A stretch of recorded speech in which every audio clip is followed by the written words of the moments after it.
Aulnay Podcast. La culture au cœur de la ville. Prenons le temps de discuter ensemble de sujets variés autour des thèmes culturels. Projet de ville, aujourd'hui à Aulnay Podcast, nous sommes réunis pour parler de cinéma et plus précisément de courts-métrages réalisés par des Aulnaysiens. Autour de moi, il y a Ryan Edigi et Alexis Lemarié, qui sont deux réalisateurs, ainsi que Sabrina El Yamani, qui portent le projet de court-métrage pour enfants Moment Festi. Bonjour à tous.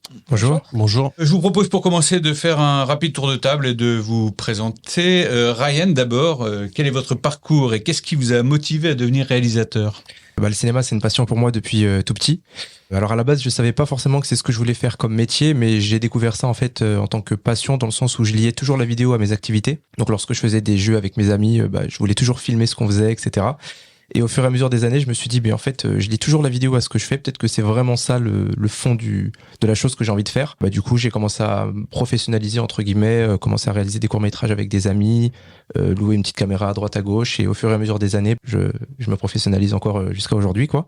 Et en parallèle de ça, mon cursus scolaire, c'est vraiment axé sur la communication. Donc, stratégie digitale, développer l'image de marque d'entreprises sur les réseaux sociaux, sur le web. Et vous avez participé au festival de court-métrage Alnéoud à Aulnay. Aulnéoud, exactement, c'est ça. C'était en 2021, juste après le Covid. D'ailleurs, c'était super bien parce que ça permettait de remettre au goût du jour les salles de cinéma. Donc ça s'est super bien passé. C'était la première fois que je voyais un court-métrage à moi sur grand écran. Donc c'est une expérience assez cool. Franchement, c'était très, très, très sympa. C'était quoi ce premier court-métrage ? Alors, mon deuxième court-métrage que j'ai réalisé, mais le premier qui était mis sur grand écran, il s'appelle Double Jeu. Et ça a été réalisé dans le cadre du Nikon Film Festival. C'était un court-métrage sur le thème du jeu, justement, qui devait durer 2 minutes 20. Voilà, où c'était une sorte de petite scène qui se passe dans un restaurant entre des amis. Et vous, Alexis, comment est-ce que vous vous êtes retrouvé derrière la caméra ? Parce que je suis passionné de cinéma depuis ma toute tendre enfance, en fait. J'ai regardé des films, j'aurais peut-être même pas dû voir à certaines tranches d'âge, on va dire. J'étais assez fasciné par ce que je voyais, par l'écran, par le jeu d'acteur, quelque chose qui m'attirait. J'ai fait un parcours scolaire, j'ai fait un bac pro, et après le bac pro, j'ai fait une école de cinéma qui s'appelle l'Écart, EICAR, ouais, située à la plaine Stade de France, là où il y a tous les studios de France TV, de Canal, etc. Par la suite, après, j'ai fait 5 ans de socio-philo-politique, parce qu'en fait, quand on est en école de cinéma, à partir de la 2e année, on doit choisir plus technique ou plus production, scénario, etc. Et j'ai choisi cette voie-là, donc la production et les scénarios. Mais en fait, je voulais crédibiliser mes histoires, avoir plus de matière, plus d'essence dans ce que je voulais raconter. Donc je ne savais pas que j'allais faire 5 ans de sociopolitique et finir avec un master à la fin, mais ça m'a beaucoup aidé. Et pendant mes années de master, justement, j'ai réalisé mon premier film avec un ami que j'avais rencontré à mon école de cinéma. On a commencé à écrire le scénario, j'étais en licence 1, je passais de licence 1 à licence 2, et on l'a vraiment terminé à la fin de mon master, quoi. J'ai fini mon master et le film a été diffusé par la suite. Donc voilà. Donc vous avez appris les techniques de cinéma à la fois dans le cadre des études, aussi un peu sur le tas, c'est ça, pour tous les deux ? Pour ma part, ouais, c'était surtout et uniquement d'ailleurs parce que j'ai pas fait d'école de cinéma sur le tas. Donc à force de pratiquer, de faire des courts-métrages, il y a des choses qu'on apprend et qu'on retient en fait tout simplement. Donc vraiment toute la partie technique, je l'ai appris uniquement en pratiquant. Oui, moi j'ai appris ça, on va dire à l'école déjà. Il y a des choses, on touchait la caméra, on touchait le son un peu. J'ai découvert plusieurs éléments, on va dire, qui étaient constitués dans le cinéma. Et après, c'est avec le faire les choses, etc. J'achète un appareil photo, j'achète une caméra, je tourne avec des amis. À un moment, je dois toucher aussi la caméra. Donc voilà, on apprend aussi sur le tas, comme on dit, quoi. L'écriture d'un scénario, ça s'apprend aussi ou on laisse parler son imagination ou il y a quand même des techniques pour structurer un scénario ? Il y a des techniques dans un scénario. Il y a une structure d'un scénario. Il y a pas mal de points clés à savoir et des éléments vraiment de construction du scénario, construction des personnages, etc. Moi, c'est pas quelque chose que j'ai pu apprendre pour le coup sur le tas parce que c'était vraiment la partie pratique. Mais j'ai eu la chance de travailler avec des scénaristes qui m'ont au fur et à mesure formé, expliqué certains points. Mais je continue d'apprendre jusqu'à aujourd'hui, quoi. D'accord, donc vous avez rencontré des gens déjà établis qui vous ont un peu enseigné comment ça marchait. C'est ça. Et puis vous avez fait travailler votre imagination aussi. Pareil pour vous, Alexis. En école, on a eu quelques profs. J'ai eu 2-3 profs qui nous ont expliqué chacun à leur manière les différentes structures scénaristiques. Et en effet, c'est des choses, voilà, il y a des codes à avoir, il y a des choses un peu techniques, mais une fois qu'on les a, bah ça peut que nous servir par la suite, quoi. Mais c'est sûr que quelqu'un qui a jamais fait de scénario va écrire sur l'ordinateur ce qui lui passe par la tête et tout, mais en réalité c'est pas, moi j'ai des amis qui m'ont montré des fois des scénarios, c'était écrit comme un roman en fait. J'ai dit non, en fait c'est comme du théâtre plutôt, avec des didascalies, des personnages, écrire en italique pour certaines choses, écrire en gras pour d'autres, donc il y a vraiment toute une structure, etc. Et il faut pas tout mettre, il faut juste aller à l'essentiel, et après c'est au cours du tournage qu'on développe certaines choses, etc. Même des fois avec le chef déco, enfin, voilà, tous ces choses-là. Il y a vraiment une structure, on va dire. Et quand vous êtes sur un plateau de tournage, donc vous êtes amené à diriger des équipes, ça aussi c'est une compétence particulière de pouvoir mettre tout ce monde en musique et de faire travailler tout le monde dans un même but. J'ai toujours pensé que, enfin, c'est souvent ce que je dis en fait. Le métier de réal, c'est, j'aime bien faire ça, enfin donner en comparaison les métiers de chef d'orchestre ou même de coach, enfin d'entraîneur si vous voulez, sportif, parce qu'en fait c'est beaucoup de psychologie en réalité. Quand vous devez des fois gérer 3, 4, 5, 6 acteurs, il y a aussi les seconds rôles, etc. Et aussi les techniciens à droite et à gauche. Tout le monde a des caractères différents. Il y en a qui peuvent être plus susceptibles que d'autres. Donc ouais, c'est vraiment on est vraiment chef d'orchestre ou coach, on doit beaucoup parler, on est beaucoup dans la discussion, à essayer de comprendre l'autre, faut être très empathique, je pense. Personnellement, si vous n'avez pas ces qualités-là, c'est très dur. C'est compliqué, ouais. C'est très très compliqué. Il y a un réalisateur espagnol là qui a sorti un film avec Benoît Magimel qui s'appelle Pacifiction. Albert Serra disait que souvent les réalisateurs, même les plus renommés, ils perdent le fil de leur film des fois au bout d'un certain temps. C'est-à-dire que sur un tournage de 45 jours, c'est un exemple, ils commencent à perdre le fil genre au bout de 33-34 jours, quoi. Donc c'est parce que c'est très intense, des fois on dort pas beaucoup, donc il y a tout ce genre de choses, donc faut vraiment prendre du recul sur certaines choses, etc. Voilà, je voulais finir sur ça. Ryan, cette expérience du collectif aussi, vous vous y retrouvez? C'est super intéressant, moi j'aime beaucoup travailler avec les gens, donc plus il y a de monde, plus je suis vraiment en kiff pour ma part. Il y a quelque chose que tu as dit qui est totalement vrai, c'est qu'on dort pas beaucoup. Donc là, sur mon dernier projet, on a travaillé là-dessus sur 6 mois étalés. Et j'ai vraiment pas beaucoup dormi. Donc ça, c'est quelque chose qui ressort énormément, je pense. Mais que ce soit en tant que réalisateur ou même dans les autres domaines, lorsqu'on a un projet de toute façon et qui nous tient à cœur, c'est sûr qu'on dort moins que qu'on effectue une tâche qu'on n'aime pas forcément. Mais si en tout cas dans l'expérience du collectif, moi, ce que j'aime beaucoup, c'est vraiment avoir pas mal d'idées de différents points de vue. Après, bien évidemment, en tant que réalisateur, je dis oui ou non, après ce qui me plaît ou ce qui me plaît pas. Mais je suis quelqu'un qui est assez ouvert parce que j'aime beaucoup avoir pas mal d'idées. Il y a des choses qu'on voit pas forcément et qu'une autre personne peut remarquer, nous faire. Il y a parfois des remarques que ce soit les comédiens, les chefs déco ou vraiment toute l'équipe en général, qui sont super pertinentes et des choses que pas forcément on n'a pas vu parce que c'est pas notre je suis pas chef de co, je suis pas chef opérateur, donc il y a des points que je remarque pas forcément, mais que lorsqu'il va me faire la remarque, je vais dire c'est vrai que c'est quelque chose de super intéressant. Donc non, je trouve que l'expérience collective c'est primordial dans le cinéma de toute façon. Donc c'est un vrai travail d'équipe et donc le réalisateur est chef d'orchestre, mais il décide pas de tout seul, quoi.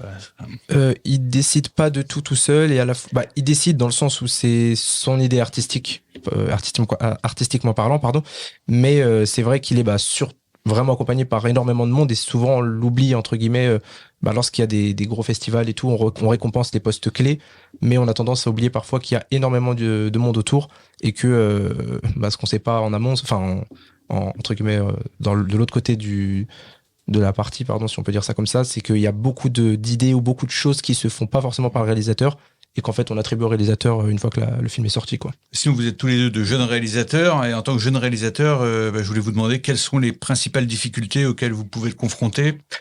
C'est compliqué, j'imagine, de se faire un nom, de se faire connaître, de trouver des financements. Alexis, quelle est votre expérience dans ce domaine? Par exemple, le premier film, celui qu'on a créé que j'ai co-réalisé avec un ami de mon école de cinéma, par exemple, on a chacun de nous a mis un peu d'argent Donc voilà, on s'est autoproduit. Après, nos familles nous ont aidés, nos amis, on a fait une cagnotte, etc.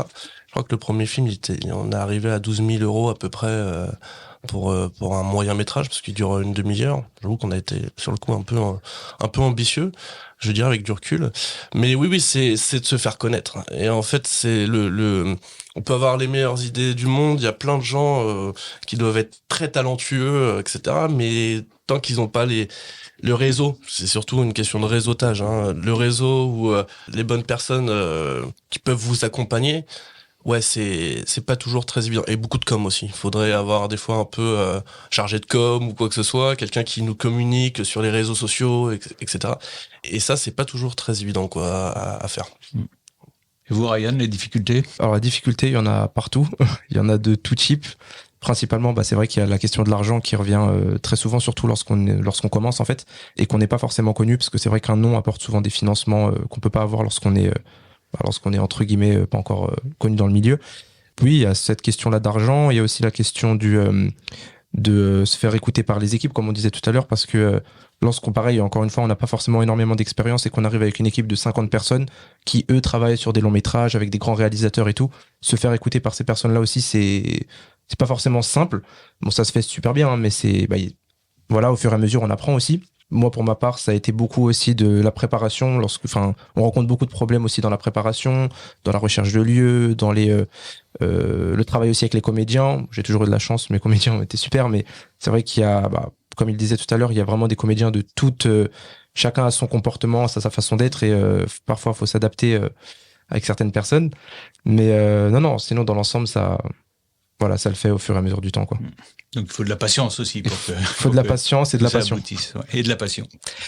Sabrina, vous participez au projet Moment Festique en partenariat avec l'IFAC. En quoi consiste le projet et quel est votre rôle dans ce projet? Alors, dans un premier temps, donc moi je suis directrice de centre de loisirs péri-extrascolaire. Et du coup, je suis porteuse de ce projet. Le projet consiste à ce que chaque centre de loisirs d'Aulnay fasse un court-métrage de 6 à 8 minutes. À la fin, la finalité de ce projet, c'est de le visionner du coup au cinéma Jacques Prévert sur Aulnay-sous-Bois. Pourquoi ce projet? Parce que je voulais tout simplement mettre les enfants acteurs et que ce soit pas souvent, la plupart des enfants sont spectateurs. Et là, je voulais qu'ils connaissent l'arrière de l'écran et comment ça se passe au niveau des montages. Donc voilà. Donc les enfants ont tout réalisé en partenaire. Enfin, on travaille aussi avec La Fabrique, qui est une association qui nous suit et qui s'occupe de tout ce qui est la partie technique. Bien évidemment, on est novices. Moi, je m'y connais pas trop dans tout ce qui est cinéma. Enfin, je suis amatrice de cinéma. J'aime bien regarder un bon film, mais tout ce qui est technique, je m'y connaissais pas. Donc, du coup, on a fait appel à eux. Et du coup, les enfants ont créé un pitch en début d'année. Ensuite, un scénario. Et donc, ils ont appris leur petit rôle, tout ça, etc. Ils se sont imprégnés de leur rôle. Et là, actuellement, on est en tournage dans les centres de loisirs. Et donc, généralement, c'est une journée de tournage par centre de loisirs. Et on fait différents partenariats, justement, au sein d'Aulnay, avec différentes associations qui nous suivent sur le projet. Donc, voilà, globalement. Et quand est-ce qu'on pourra voir les résultats?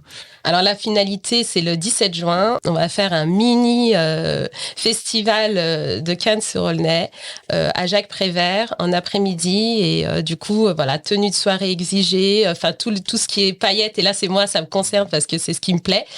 Tout ce qui va avec, tapis rouge, palmier, photographe, tout ça pour faire plaisir aux enfants et surtout qu'ils puissent se rappeler de ce moment-là. Et qui puisse 10 ans après se dire et repasser vers la rue de Jacques Prévert et se dire oui, je suis passé à l'écran ici, j'ai été acteur à un moment donné, j'ai fait un court-métrage. Et je voulais vous demander également ce que représente pour vous le cinéma à Aulnay. Quand je vous dis acteur et réalisateur aulnaysien, vous pensez à qui, Ryan? Saïd Taghmaoui, je pense l'un des plus connus, qui a vraiment explosé grâce à La Haine et que j'ai connu aussi grâce à La Haine, des années plus tard, mais qui est d'ailleurs un excellent film. Et principalement Saïd Taghmaoui comme comédien, je dirais. Je laisse Alexis. Moi, je dirais Steve Tienche. Pareil, là, il a eu un grand article là dans le Parisien en disant le nouveau colosse du cinéma français là. Donc oui, Steve avec Les Misérables où il joue le maire dans le film de Lajli, dans la série Germinal aussi, etc. Donc ouais, il commence à se faire un nom. Et il a fait en effet La Chimère, son court-métrage, etc. Et moi actuellement je suis en train de travailler un peu avec lui aussi. Alors moi je dirais Alice Diop. Elle a gagné du coup le César du meilleur court-métrage. Donc une belle performance qu'on salue ici. Ah, carrément. Vous parliez de Steve Tienche, donc qui a ouvert sa propre école de cinéma à Aulnay. Vous travaillez avec lui parfois au niveau des castings ? Alors moi actuellement en fait je fais partie de cette première édition parce qu'il l'a ouvert depuis l'année dernière et il cherchait justement, je crois qu'il y a eu plus d'une quarantaine de candidatures et on est 7 à avoir été retenus. Et en fait, parmi les 7, chacun va faire son petit court-métrage de 5 minutes. Donc voilà, il nous donne la chance de pouvoir faire un film de 5 minutes avec vraiment des gens de la profession, etc.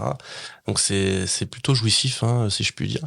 Et donc ouais, là actuellement, je remercie beaucoup Steve pour cette superbe idée, quoi.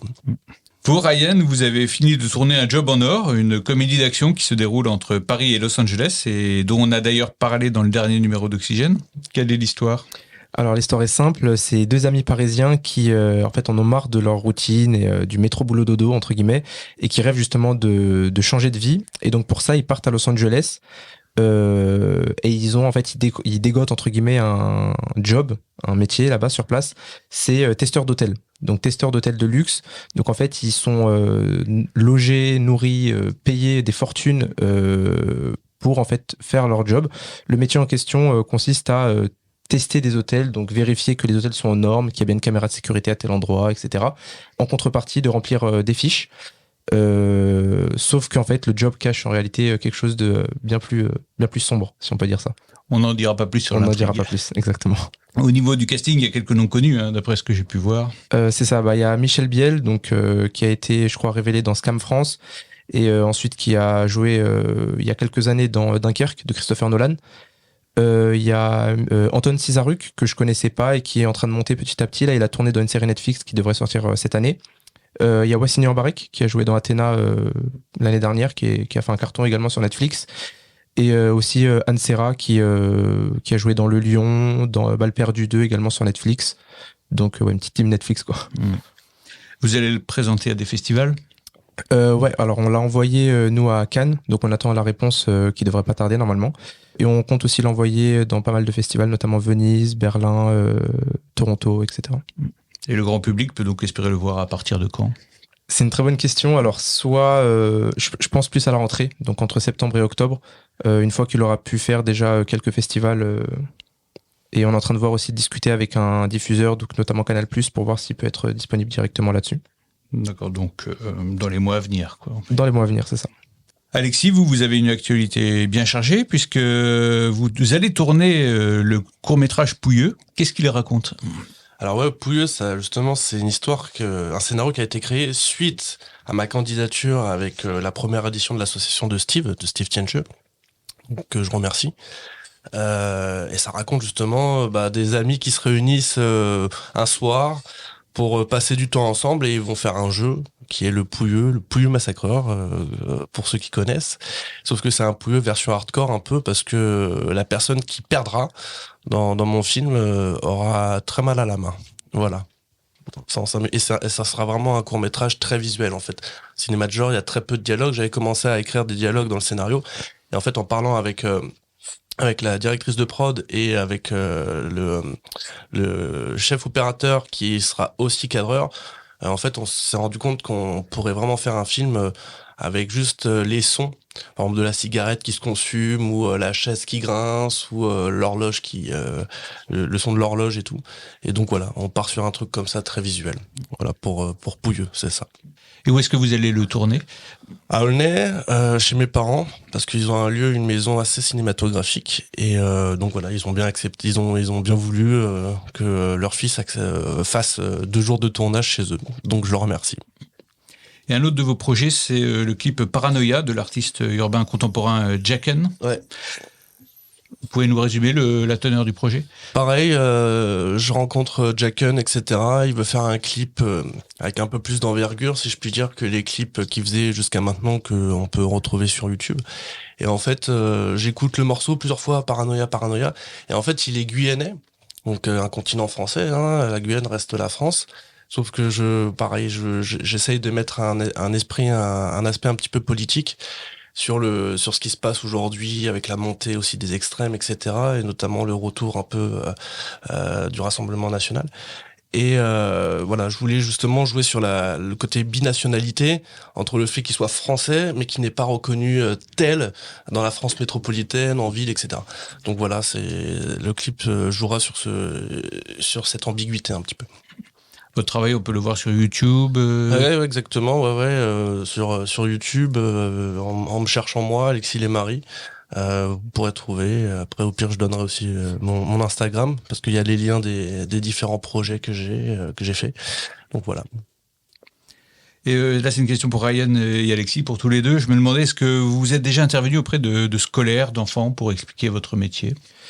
Alors pas encore, j'ai eu une proposition, pas du tout de Aulnay-sous-Bois mais de Marseille, mais j'ai pas encore eu l'occasion parce que ça s'est fait justement au moment où je devais commencer le tournage, mais ça pourrait être quelque chose qui serait intéressant à l'occasion. Et vous, Alexis ? Ouais, j'interviens de temps en temps avec l'éducation, avec certaines classes d'Aulnay, etc., où je fais de l'éducation à l'image, en fait. Donc, je présente des petits courts-métrages de dessins animés. En l'occurrence, je disais tout à l'heure, avant que l'émission commence, Ariane, que là, je suis allé dans certaines classes, certaines écoles, et pour les CP-CE1, je montre Ernest et Célestine, et pour les CE2, CM1, CM2, je montre Tintin au Tibet. Et après ça, en fait, on fait des jeux de mémoire, de compréhension avec les élèves, pour justement les initier un petit peu à l'approche de l'image, au cinéma, etc. Voilà. Ouais, donc une éducation à l'image que Sabrina ici connaît bien, puisque une de ses missions, c'est de vulgariser les techniques du cinéma auprès des enfants et notamment le sens des images à travers le projet Moment Festi. Pouvez-nous retracer les principaux objectifs pédagogiques du projet ? Alors oui, du coup, sur l'un des objectifs, c'est surtout accéder à la culture artistique et notamment le 7e art. Parce que du coup, on a 7 familles sur Aulnay dans les centres de loisirs. Alors, les 7 familles, c'est différents thèmes auxquels c'est un fil conducteur pour tous les centres de loisirs. D'où l'un qui est l'art et communication. Donc, du coup, on essaye justement de faire passer le message au niveau du 7e art et qu'est-ce que le cinéma. Et donc, du coup, c'est surtout organiser des temps d'expression, mettre en place des jeux de rôle, et rencontrer différents partenaires, différents professionnels du cinéma et notamment mettre en place des ateliers d'écriture avec les enfants et de rôle. Et qu'est-ce qui plaît le plus aux enfants ? C'est l'écriture, le jeu d'acteur, c'est tout ? C'est un peu tout. C'est un package d'engouement pour les enfants. Dès l'annonciation de ce projet et puis la sensibilisation, ils ont tout de suite accroché. Et donc, du coup, ils sont vrais, en fait. Ils se donnent à fond. Et puis, ils s'y prêtent bien au rôle, hein, vraiment. Ils le jouent à la maison. Avec leurs parents aussi, ils en parlent beaucoup. Et je tenais aussi à remercier certains parents qui nous ont prêté leur logement, leur maison pour des journées de tournage aussi. Et vraiment, les enfants sont vrais, sincères, et puis ils sont naturels, et on arrive à ressentir la joie en tout cas. Et est-ce que vous pensez que ça peut permettre de susciter des vocations ? Ah oui, bien sûr. Et puis je pense qu'on le verra le 17 juin lors du festival. Je pense qu'on pourra remarquer quelques petites pépites. Et bien évidemment des petites nominations comme ça qu'on donnera à chaque enfant coup de cœur au niveau du court-métrage qu'ils ont réalisé. Donc on peut peut-être imaginer qu'un jour on retrouvera les jeunes dont vous vous occupez dans un film de Ryan ou Alexis. Qu'est-ce que vous en pensez vous-même ?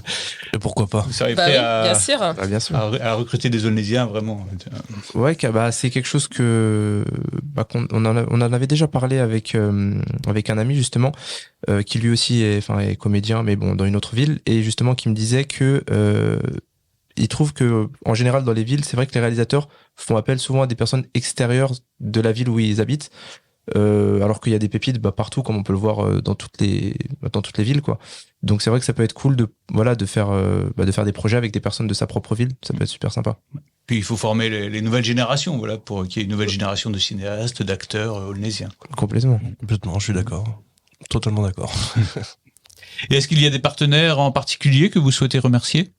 Oui, j'ai été beaucoup soutenue dans ce projet. Notamment, je tenais à remercier Monsieur Martial Dutaï, qui est le directeur général d'IFAC, également Ilami, Anib et Magali Chastel, qui m'ont également épaulée. Et bien évidemment, il y a différents partenaires ici sur Saint-Dolnay qui m'ont aidée. Notamment le service éducation, Samia Bekaoui, petit big up pour elle, merci beaucoup. Et puis du coup il y a la RATP, il y a le CAP également qui nous ont prêté leur salle, il y a Jacques Prévert, l'école Claude Monet, et puis la maison de l'environnement. Donc merci à eux justement d'avoir contribué pour ce projet. Ok, en tout cas, merci à tous d'être venus ici pour nous parler de votre passion commune pour le cinéma, tous les trois. Et on aura sûrement l'occasion de reparler de votre travail dès que vos prochains courts-métrages seront sortis. Quant à Moment Festif, on rappelle que l'événement se déroulera le 17 juin au Théâtre Cinéma Jacques Prévert. En attendant, je vous dis à très bientôt pour un prochain podcast Made in Aulnay. Aulnay Podcast au cœur de la ville. Le podcast 100% aulnaysien, où l'on prend le temps de discuter de sujets aussi divers que la jeunesse, la culture, les grands projets, l'environnement. Un moment privilégié, en direct de la Maison des Projets du Patrimoine.